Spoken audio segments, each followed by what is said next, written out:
पिता की अहमियत। 50 वर्षीय मुकेश की नौकरी चली गई थी।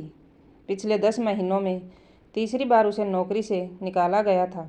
रात हो चुकी थी, लेकिन घर जाने का उसका जरा भी मन नहीं हो रहा था। वह बाजार में पेड़ के नीचे रखी एक बेंच पर बैठा हुआ सोच रहा था कि बिना नौकरी के घर का खर्चा कैसे चलेगा, बच्चों की पढ़ाई कैसे पूरी होगी।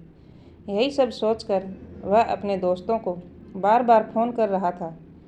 उनसे अनुरोध कर रहा था कि कहीं जगह खाली हो तो बता दें, उसे तुरंत नौकरी की ज़रूरत है। लेकिन किसी भी दोस्त ने उसकी कोई मदद नहीं की।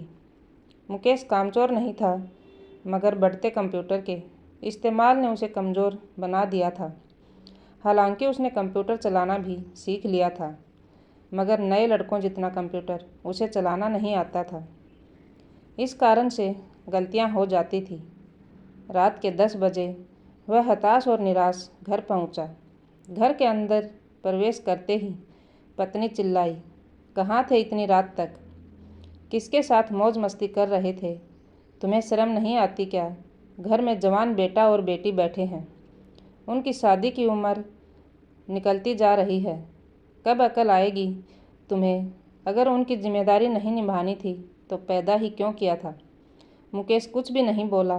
पत्नी की रोज़ रोज़ की शिकायतों का उसने जवाब देना ही छोड़ दिया था।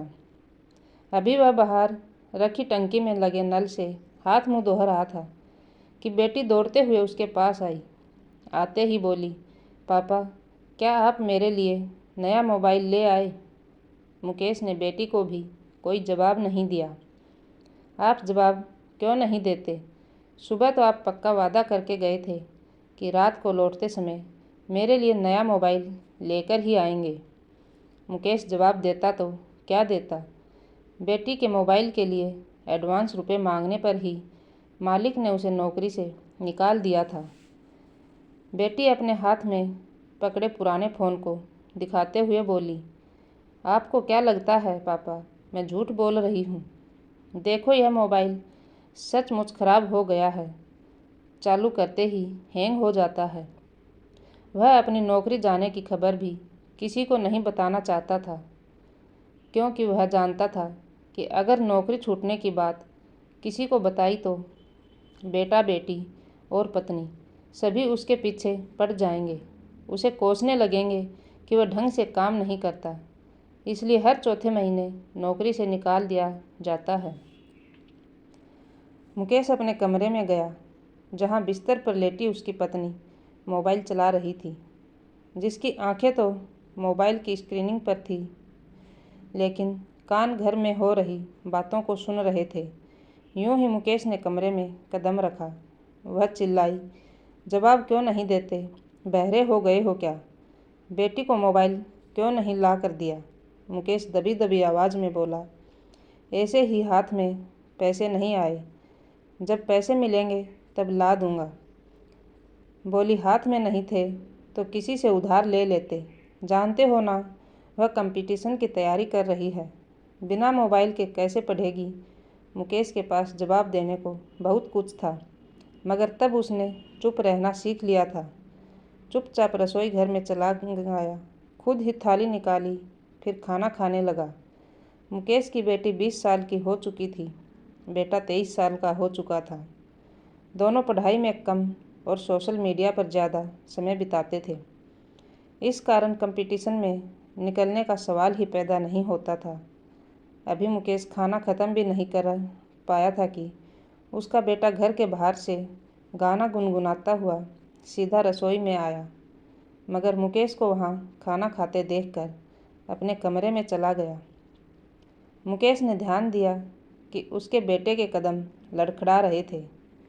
ज़रूर यार दोस्तों के साथ बैठकर पी कर आया था।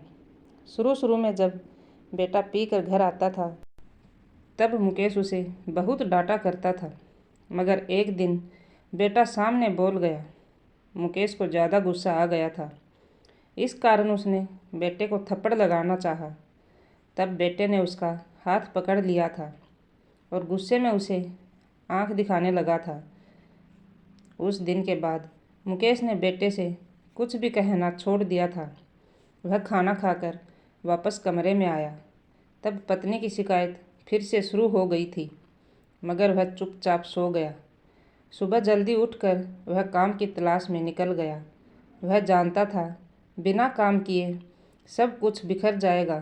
घर का खर्चा चलाना था, बच्चों की पढ़ाई की ज़रूरत पूरी करनी थी, उनकी शादी भी करानी थी। शाम तक वह भूखा प्यासा दफ्तरों के चक्कर लगाता रहा। खाना न खाने से शरीर का शुगर कम हो गया था, शरीर में सुनपन सा आ गया था, लेकिन फिर भी वह चलता ही जा रहा था। पता नहीं कब चलते चलते वह फुटपाथ से मुख्य सड़क पर आ गया और तेज़ दौड़ता हुआ ट्रक उसके ऊपर से निकल गया। मुकेश को तड़पने तक का मौका नहीं मिला। सड़क पर ही उसके प्राण पखेरु उड़ गए। मुकेश की बेटा बेटी और पत्नी ने रोते बिलखते हुए उसका अंतिम संस्कार किया। उसके जाने के बाद घर का माहौल पूरी तरह बदल गया था। जिन लोगों से मुकेश ने बच्चों की ज़रूरतें पूरी करने के लिए उधार पैसे ले रखे थे, वह रोज़ घर का चक्कर लगाने लगे थे। रिश्तेदारों ने फ़ोन उठाना बंद कर दिया था। घर का वाईफाई का कनेक्शन कट चुका था। अचानक से घर में इंटरनेट चलना बंद हो गया था। बेटी और बेटा अब खाने में कमी नहीं निकालते थे। जो भी मिल जाता खाकर पानी पी लेते थे। बेटे की आज़ादी ख़त्म हो गई थी। अब वह एक कपड़े की दुकान में 7,000 रुपये महीने की नौकरी करने लगा था। बेटी भी एक प्राइवेट स्कूल में 5,000 महीने की नौकरी करने लगी थी। उनके लिए सब कुछ बदल चुका था। मुकेश की पत्नी के माथे का सिंदूर मिटते ही उससे सजने संवरने का अधिकार छीन लिया गया था। शीशे के सामने घंटों खड़ी नहीं होती थी। पहले जिस पति को देखते ही शिकायतों की झड़ी लगा देती थी, अब उस पति की आवाज़ सुनने को तरस गई थी। पति जब जिंदा था वह निश्चिंत होकर सोया करती थी, मगर उसके गुजरने के बाद एक छोटी सी आवाज़ भी उसे डरा देती थी। रात भर नींद के लिए तरसती रहती थी। उसके गुजरने के बाद पूरे परिवार को पता चल गया था कि मुकेश उनके लिए बहुत कुछ था।